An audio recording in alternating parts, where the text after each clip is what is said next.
On August 15, 1937, the Japanese Imperial Army bombed Nanking, the capital of China. These raids were unrelenting until December 13th, when Japanese troops entered the conquered city. For the next month, Japanese soldiers killed, raped, looted, and burned. More than 300,000 Chinese died. 6 months later, random atrocities were still occurring. This is the event known to history as the Rape of Nanking. For the Chinese, this event is an immediate symbol of outrages committed by Japanese troops during the war. During World War II, all of the major participants in the conflict committed atrocities. These actions were often covered up or denied. Arguably, the actions of the Japanese Imperial Army at Nanking are some of the most horrific and controversial. Roy Brooks writes in his book, When Sorry Isn't Enough, The Controversy Over: Apologies and Reparations for Human Injustice. The Japanese turned murder into sport. They rounded up tens of thousands of men and used them for bayonet practice or decapitation contests. Sometimes the soldiers simply sprayed gasoline on their victims and burned them alive. They skinned some men alive, tortured others to death with needles, or buried them up to the waist in the soil, and then allowed dogs to rip them apart. The Chinese women suffered even worse, as many were horribly mutilated after being raped. In an attempt to further degrade their victims, the Japanese forced fathers to rape their daughters, or sons their mothers. The Japanese were equally brutal to infants and small children. Other atrocities are simply unspeakable, ghastly beyond description, on the whole, as horrifying as those committed by the Nazis.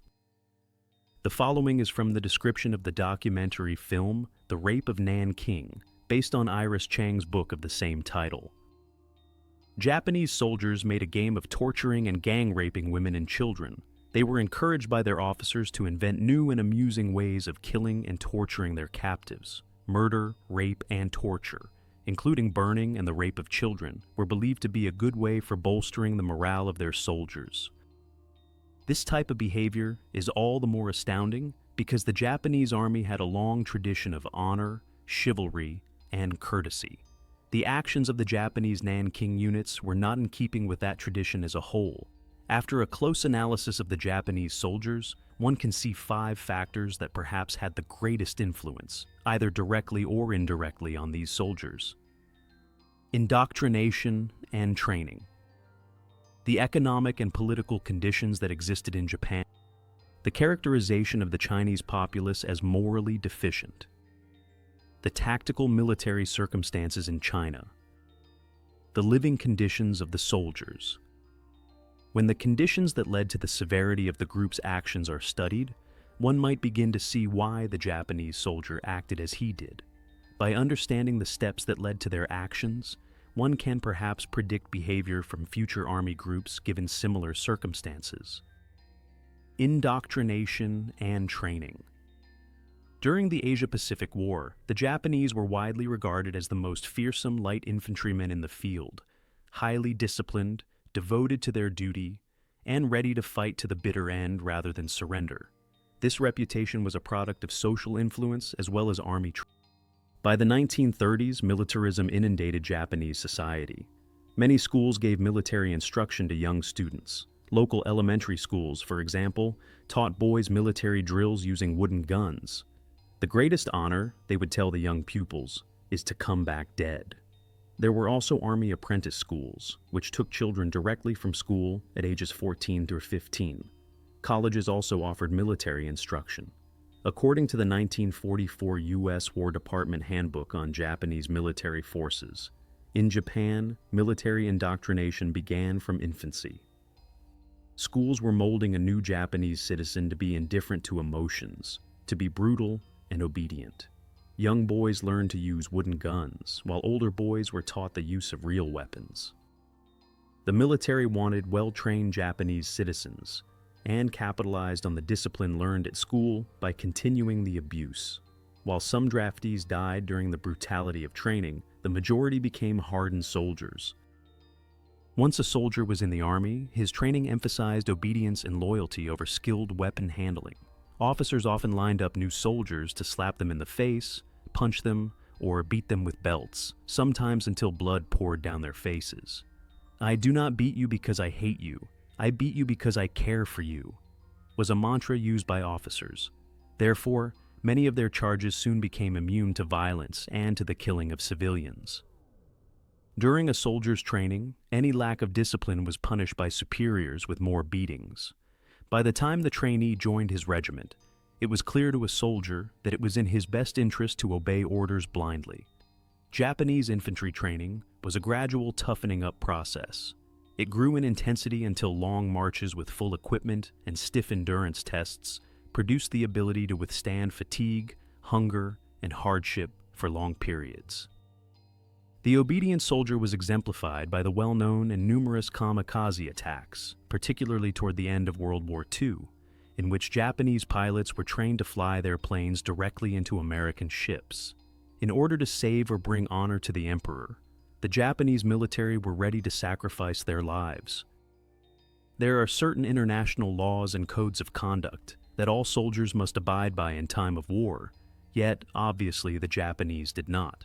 For example, the rape of women is certainly not permissible, but, according to Iris Chang in her book, The Rape of Nanking, rape remains so deeply embedded in Japanese military culture and superstition that no one took the rules seriously.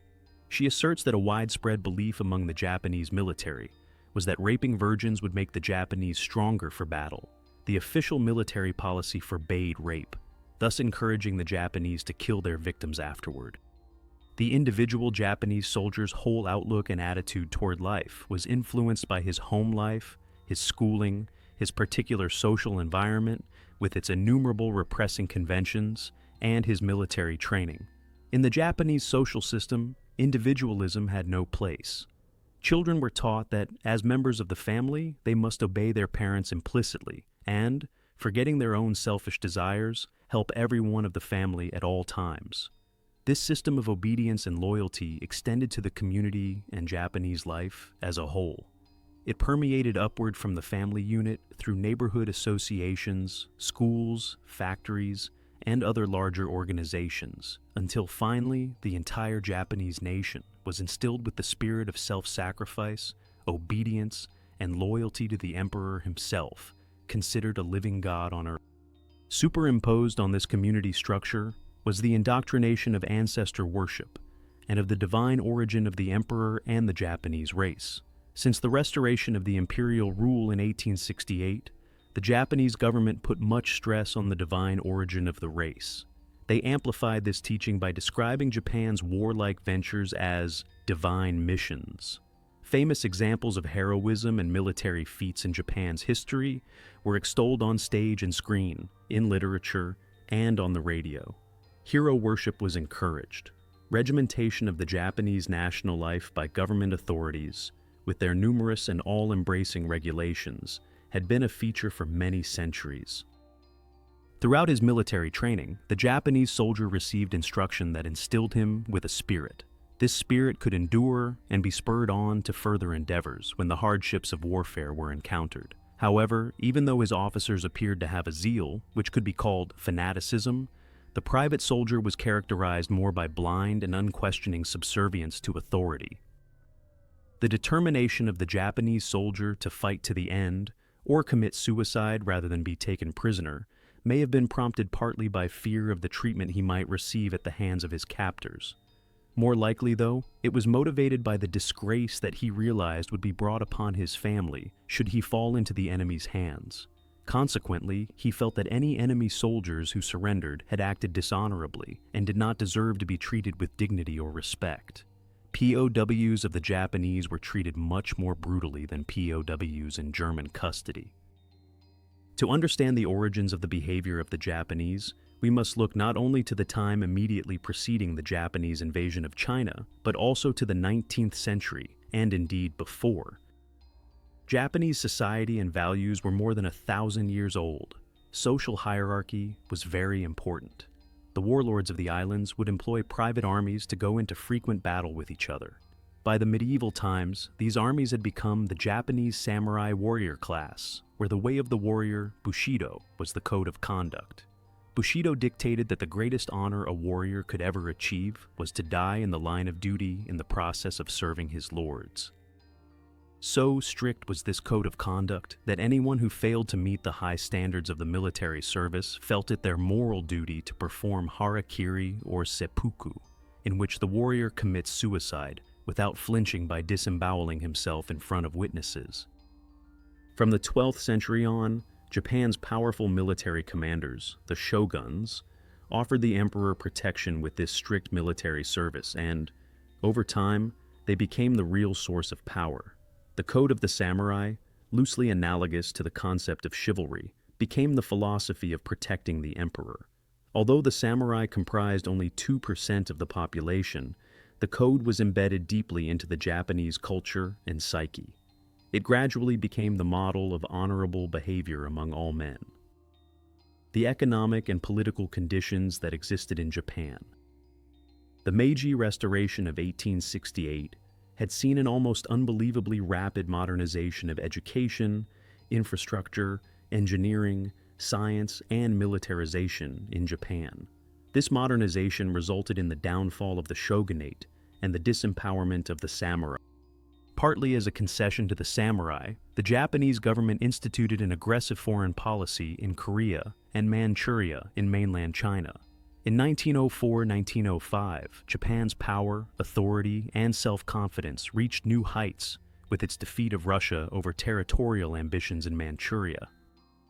The prosperity of the 19th century was succeeded by economic collapse in the 1920s and drew down the curtain on Japan's golden era of prosperity. When the end of World War I halted the previously insatiable demand for military products, Japanese munitions factories were shut down and thousands of laborers were thrown out of work, and the International Depression of 1929 further reduced demand. Japan's population and unemployment were increasing while food supplies were diminishing. Furthermore, China, enraged by the Treaty of Versailles provision that granted Japan rights and concessions in the Shantung Peninsula, organized widespread boycotts of Japanese goods. These developments hurt the Japanese economy still further and gave rise to the popular belief that Japan had become the victim of an international conspiracy. During the Great Depression, some influential political groups argued that Japan must conquer new territory in order to avoid mass starvation. People spoke enviously of the spacious territories of other countries, especially of China's vast land resources. The military propagandist Sadao Araki asked why Japan should accept 1,270 square miles to feed 60 million people, while countries like Australia and Canada had more than 3 million square miles to feed 6.5 million people each. This argument was similar to Nazi Germany's quest for Lebensraum, or living space, as a pretext for aggressive expansion. As well as providing new territory for agricultural exploitation, the militarists felt Japan's prestige and influence would be enhanced by such territorial acquisitions. China, weak militarily, seemed like the perfect target. The Japanese knew that the Chinese army was in the process of reorganization and buildup, and were therefore aware of the importance of acting quickly. Education in particular had reached the point where schooling and war preparation had become almost interchangeable. The crumbling of autocracy in Europe after World War I, followed by the tide of democracy, socialism, and communism, had a dramatic impact on the young people of Japan, wrote John Toland in The Rising Sun. The Decline and Fall of the Japanese Empire, 1936-1945. They cried for change as political parties emerged, and a universal manhood suffrage bill was enacted in 1924. Japan's four main islands, Hokkaido, Honshu, Kyushu, and Shikoku, comprising an area scarcely the size of the state of California, already had more than 80 million people. Farmers, who were close to starvation following the plunge of produce prices, began to organize and protest for the first time in Japanese history, said Toland. The national economy could not absorb a population increase of almost 1 million a year. Hundreds of thousands of city workers lost their jobs. Out of all this came a wave of left-wing parties and unions. These movements were counteracted by nationalist organizations that combined a program of socialism with imperialism. One of the most popular leaders of the nationalist organizations was Ikikida.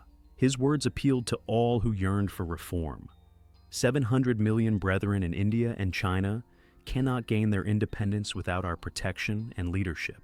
The history of East and West is a record of the unification of feudal states after an era of civil wars. The only possible international peace, which will come after the present age of international wars, must be a feudal peace. This will be achieved through the emergence of the strongest country, which will dominate all other nations of the world. In his monumental book, New History of the World, J.M. Roberts writes, "When Japan's wartime economic boom finally ended, hard times and social problems followed, even before the onset of the World Economic Depression. By 1931, half of Japan's factories were idle, and the official unemployment rate was 24.9%. Newspapers of those days reported up to 2,000 undernourished children in farmhouses across the country. The position of the Japanese peasant deteriorated as millions were ruined, and many had to sell their daughters into prostitution in order to survive. Unable to pay tenant rents amid such rough economic situations, tenant farmers in arrears increased, and landowners acting against these tenants tried to take away their land. The political consequences were soon marked by the intensification of national extremism. The collapse of European colonial markets and the entrenchment of what remained of them behind new tariff barriers had a shattering effect. Japanese exports of manufactured goods were down by 2/3, making it critical for Japan to export to the Asian mainland. Anything that seemed to threaten Japan's markets provoked intense irritation. By 1928, many felt that Manchuria was one answer to poverty in Japan. The wilderness could be transformed into a civilized, prosperous area. It could alleviate unemployment and provide an outlet for the overpopulated homeland.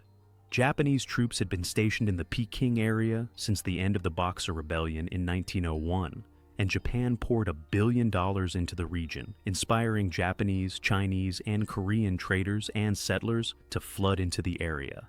Many in Japan began to envision Manchuria free of Chinese influence.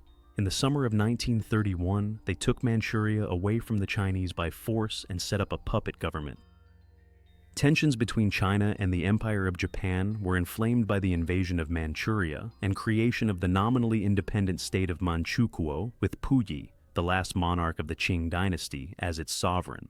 Although the Kuomintang government of China refused to recognize Manchukuo, in 1931, a truce was negotiated. However, by the end of 1932, the Japanese army invaded Reihei province and annexed it to Manchukuo in 1933. Per the Hei-Umezu Agreement on June 9, 1935, China recognized the Japanese occupation of eastern Hebei and Chahar provinces. Later that year, the East Hebei Autonomous Council was established by Japan. As a result, at the start of 1937, all of the areas north, east, and west of Peking were controlled by the Japanese.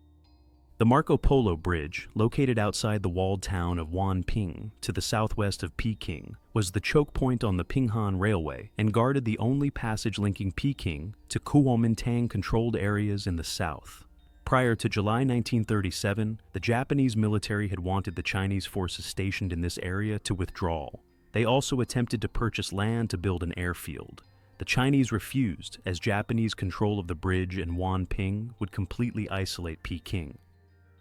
On the night of July 7, 1937, at the ancient stone bridge, an incident ensued that became known as the Marco Polo Bridge Incident. A Japanese army company stationed near the landmark was holding night maneuvers about a mile from a large Chinese unit. Just as the signal for the end of the operation came, bullets flew from the Chinese lines. There was a single Japanese casualty, one man missing. A second company went to the bridge along with a staff officer, who began arranging a truce when another round of bullets poured into the two Japanese companies. The Japanese counterattacked, and it was not until the next morning that both sides agreed to withdraw. Just as the Japanese were pulling out, they again were fired upon, and the fighting resumed. The Japanese launched a punitive expedition against Chinese troops that led to war with China. The characterization of the Chinese populace as morally deficient. Ideologically, the Japanese were taught that their imperial hierarchy lay at the center of the world morality, and that they were superior to all other peoples. As part of this philosophy, China was made the focus of contempt. Initially, some Japanese intellectuals used China to develop a more confident Japanese identity. Japanese teachers instilled hatred and contempt for the Chinese people, preparing young boys psychologically for a future invasion of the Chinese mainland. Iris Chang tells the story about an incident in a school in the 1930s in which a boy started crying while dissecting a frog. The teacher slammed his knuckles against the boy's head and yelled, "Why are you crying about one lousy frog? When you grow up, you'll have to kill 100, 200 chinks." Even at primary schools, it was part of the curriculum for the teachers to teach a very strong hatred toward the Chinese. Military propaganda filled school textbooks in order to prepare the Japanese boys for what was to come. The lives of Japanese males seemed to be an ongoing preparation for a war against the Chinese. Many of the teachers were military officers whose militaristic views were forcefully taught. Telling evidence was given by Hakudo Nagatomi, who was brought up in Korea, which was at the time under Japanese colonial rule. "I was taught of Japanese racial superiority," explains Nagatomi, "and the need for Japan to control Asia according to the teachings of the emperor. I was taught to despise other Asians." These teachings had the desired effect when Nagatomi participated willingly in the barbarism at Nanking. "On my first day in China, back in 1937, I proved my courage by beheading 20 Chinese civilians. It is very hard to say this, but the truth of the matter is that I felt proud of Japan." Anti-Chinese attitudes spread in Japan as the popular voices of journalists and politicians condemned China as backward and encouraged Japanese expansion into Chinese territory. By the 1930s, Japanese textbooks taught students to believe in Japan's superior position in Asia, to view China as a civilization in decline, and to consider Chinese people morally deficient. This view permeated the Japanese military, leading to racial slurs and contempt. Soldiers were told that expansion into China was Japan's destiny, and that heroic behavior brought victory and death. The overall atmosphere of the Japanese military life created soldiers who followed orders, ignored personal feelings, and treated anyone beneath them with the same contempt that they experienced themselves. By 1937, Japan was engaged in a full-scale war with China that they continued to call the China Incident. "Crush the Chinese in 3 months and they will sue for peace," War Minister Sugiyama predicted. Patriotic fervor swept through Japan as city after city fell, but almost the entire Western world condemned Japan's aggression. On October 5, 1937, President Franklin D. Roosevelt made a forceful speech condemning all aggressors and equating the Japanese, by inference, with the Nazis and fascists. He said, "When an epidemic of physical disease starts to spread, the community approves and joins in a quarantine of the patients in order to protect the health of the community. We are adopting such measures as will minimize our risk of involvement, but we cannot have complete protection in a world of disorder in which confidence and security have broken down." Japanese reaction was quick and bitter. "Japan is expanding," said Yosuke Matsuoka, a Japanese diplomat, "and what country in its expansion era has failed to be trying to its neighbors?" From the beginning of the armed conflict in July 1937, the Japanese government and its supporters, including the mass media, stressed that Chinese nationalists had planned and initiated armed struggle. According to the official view, Japan had been seeking peace in Asia, only to be dragged into an unwanted military conflict with China. The Prime Minister Konoe Fumimaro's decision to dispatch additional forces to China received enthusiastic support from the major national newspapers. In an article in Asahi, a widely circulated newspaper in Japan, titled "Obviously Planned Anti-Japanese Armed Conflict," firmly decided to dispatch to northern China. Determined statement by the government to China and other countries. The editor used boldface type to emphasize that this incident was no doubt an anti-Japanese armed conflict. He went on to say that the incident was carefully planned by China and that the Japanese government sincerely hoped that the Chinese side would immediately reflect on its attitude, and that peaceful negotiations would be instituted in order not to worsen the circumstance. The media stressed that the Chinese soldiers and guerrillas were recklessly killing innocent Japanese civilians, as well as combatants. Japanese casualties inflicted by unlawful Chinese shootings, at the Polo Bridge and other places were widely reported in the newspapers. When approximately 3,000 Chinese troops in Tongzhou attacked Japanese forces as well as civilians and killed 200 Japanese and Korean residents, the Japanese war correspondents described the event in detail and expressed outrage. Asahi, for example, detailed Chinese looting and destruction in the Japanese community, as well as the stabbing and killing of women, children, and infants. In another article on the same page, the Asahi correspondent Tanaka, who had met survivors of the incident, described his feelings of unprecedented fury and declared, "July 29th must not be forgotten." A Japanese soldier, Azuma, was stunned at the reluctance of the Chinese army to fight back. A man who came from such a strict military culture found it incomprehensible that the Chinese would rather be captured than fight an enemy to his death. His automatic impulse was to dehumanize prisoners by comparing them to insects and animals.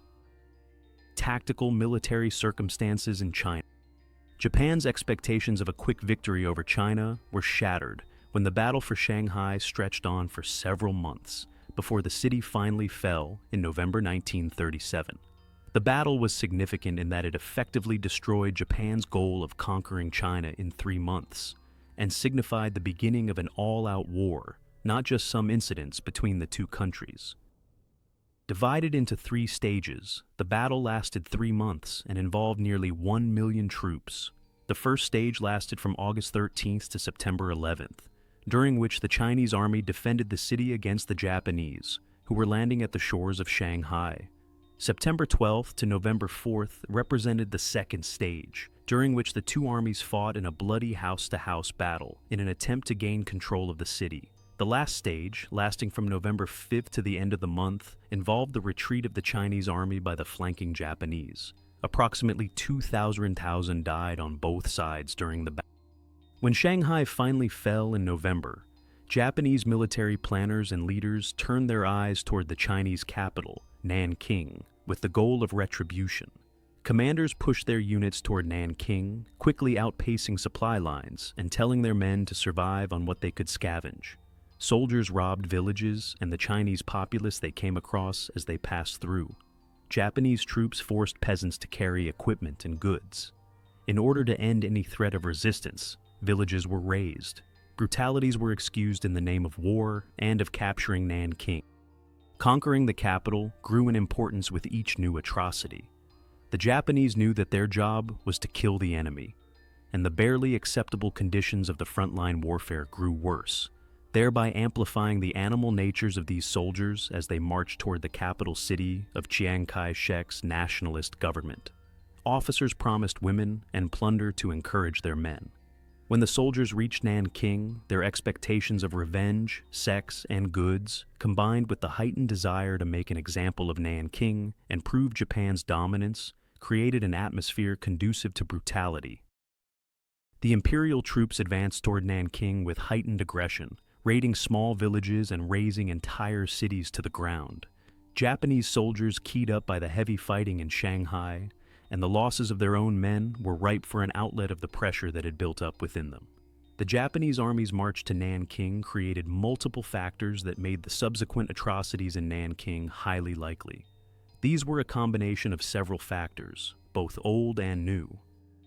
First, the near robbery-like requisitioning by Japanese soldiers caused the breakdown of their discipline. Quite a few cases of murder and rape recorded in private diaries were its natural consequence. In this respect, the Japanese troops degenerated into a pre-modern army living off the land to support themselves. Second, strong anti-Japanese feeling among the Chinese population in the region and the frequent encounters by Japanese troops with straggling and plainclothes soldiers led to the killing of prisoners of war as well as ordinary civilians. Japanese soldiers conducted such ruthless killing because they were highly sensitive to and scared of the plainclothes soldiers. In this respect, the Japanese were fighting a new type of war against the inner front, as German soldiers had done in Belgium in World War I and would do again in Russia in World War II. Third, both sides resorted to burning for their own strategic or tactical purposes. The Chinese implemented a scorched earth policy and burned huge areas to deny the advancing Japanese troop supplies.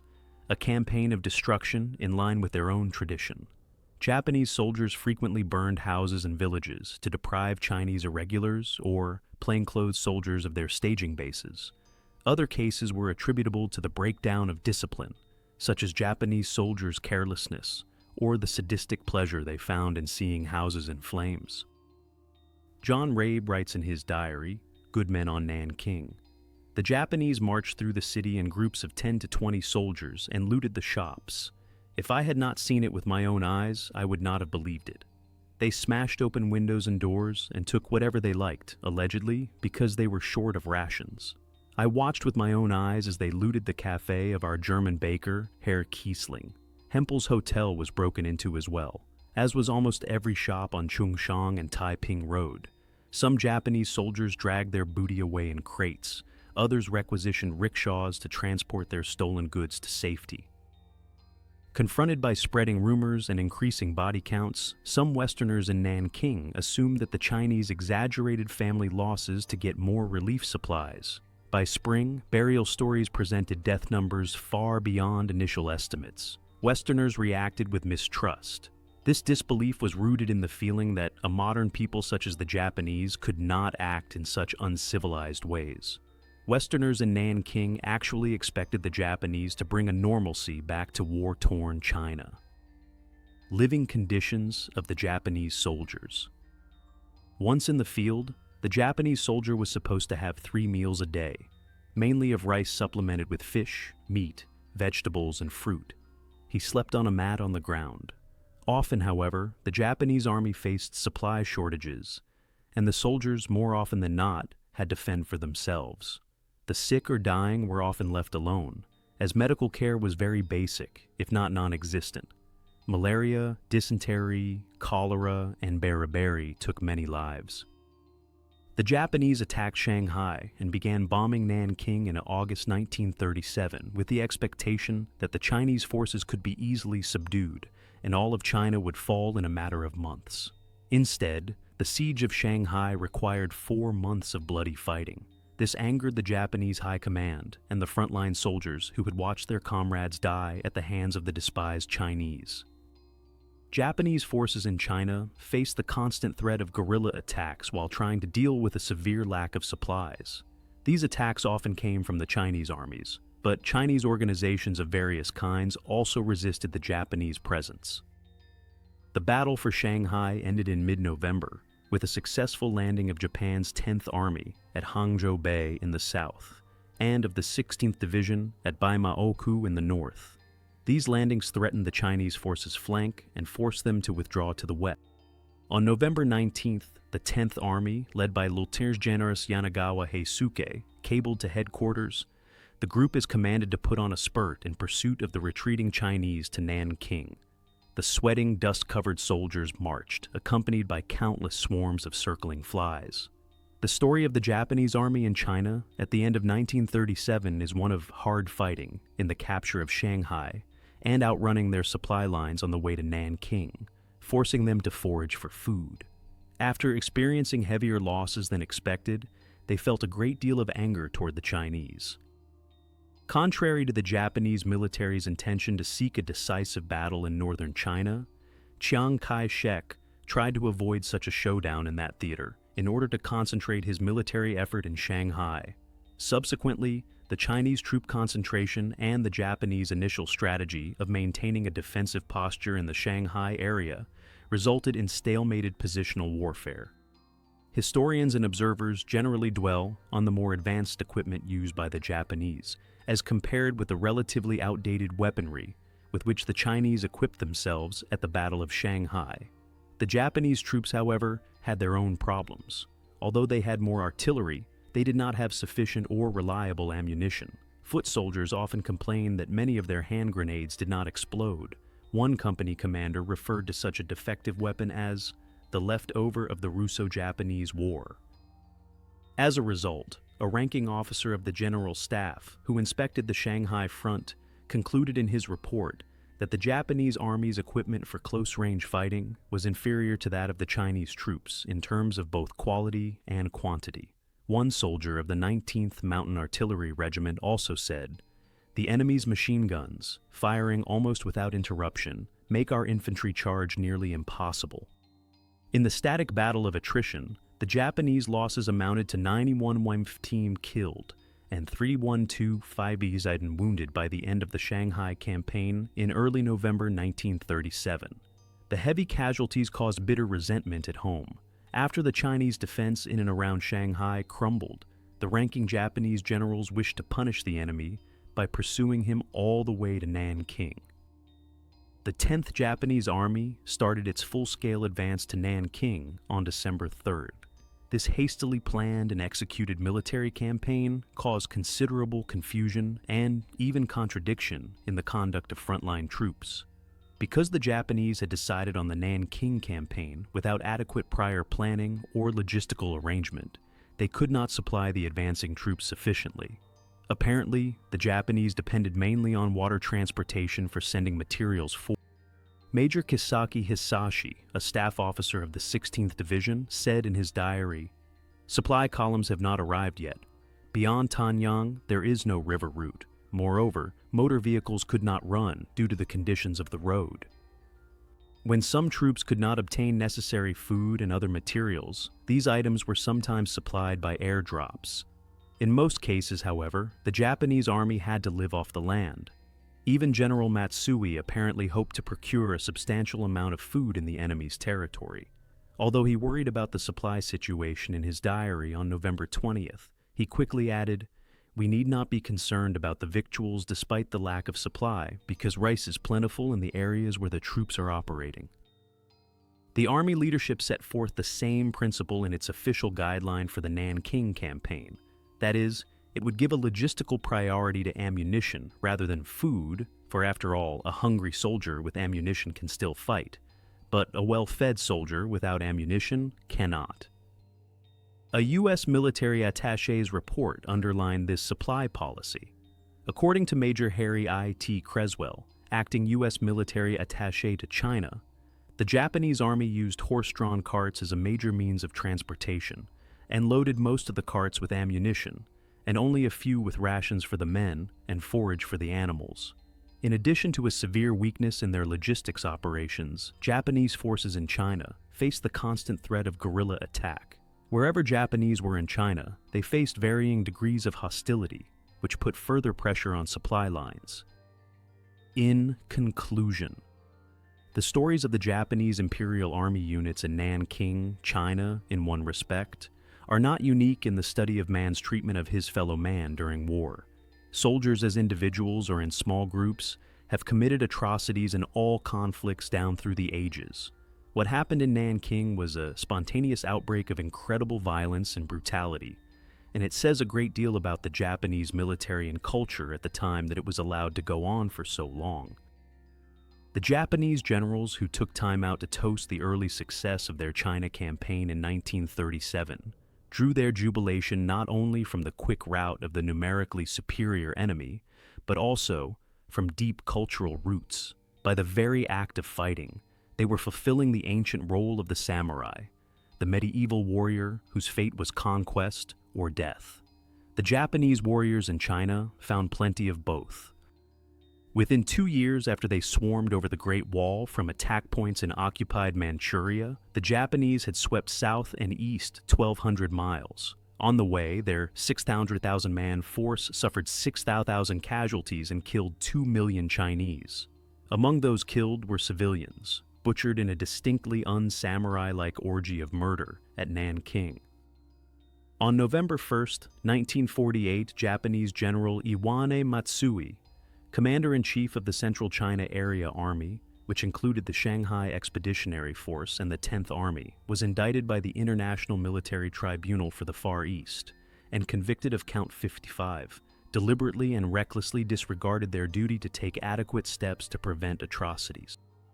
The verdict read, "Before the fall of Nanking, the Chinese forces withdrew, and the occupation was of a defenseless city. Then followed a long succession of most horrible atrocities committed by the Japanese army upon the helpless citizens. Wholesale massacres, individual murders, rape, looting, and arson were committed by Japanese soldiers. Although the extent of the atrocities was denied by Japanese witnesses, the contrary evidence of neutral witnesses of different nationalities and undoubted responsibility is overwhelming. This orgy of crime started with the capture of the city on the 13th of December, 1937, and did not cease until early in February 1938. In this period of 6 or 7 weeks, thousands of women were raped, upwards of 1,000 people were killed, and untold property was stolen and at the height of these dreadful happenings, on the 17th December, Matsui made a triumphal entry into the city and remained there from 5 to 7 days. From his own observations and from the reports of his staff, he must have been aware of what was happening. He admits he was told of some degree of misbehavior of his army by the Kempeitai and by consular officials. Daily reports of these atrocities were made to Japanese diplomatic representatives in Nanking, who in turn reported them to Tokyo. The tribunal is satisfied that Matsui knew what was happening. He did nothing, or nothing effective, to abate these horrors. He did issue orders before the capture of the city enjoining propriety of conduct upon his troops, and later he issued further orders to the same purport. These orders were of no effect, as is now known, and as he must have known. It was pleaded in his behalf that at this time he was ill. His illness was not sufficient to prevent his conducting the military operations of his command, nor to prevent his visiting the city for days while these atrocities were occurring. He was in command of the army responsible for these happenings. He knew of them. He had the power, as he had the duty to control his troops and to protect the unfortunate citizens of Nanking. He must be held criminally responsible for his failure to discharge this duty. The tribunal holds the accused Matsui guilty under count 55. General Iwan Matsui was sentenced to death and hanged on December 23, 1948. The verdict of the International Military Tribunal for the Far East provided to the world the proof of the atrocities committed and denied by the Japanese army. The history of Nanking has been altered over time to meet the needs of changing societies in different socio-political contexts. Though the details and the number of deaths continue to be debated, most historians agree that the Nanking massacre was an atrocity in which 37,000 or more Chinese civilians and surrendered soldiers were killed, and tens of thousands of women raped following the Japanese capture of the city. Some publications in Japan seek to deny or greatly minimize this event. A term like so-called is often placed in front of one of these names. Some seeking to link the event rhetorically or structurally with the more widely known Holocaust in Europe during World War II use the term Nanking Holocaust.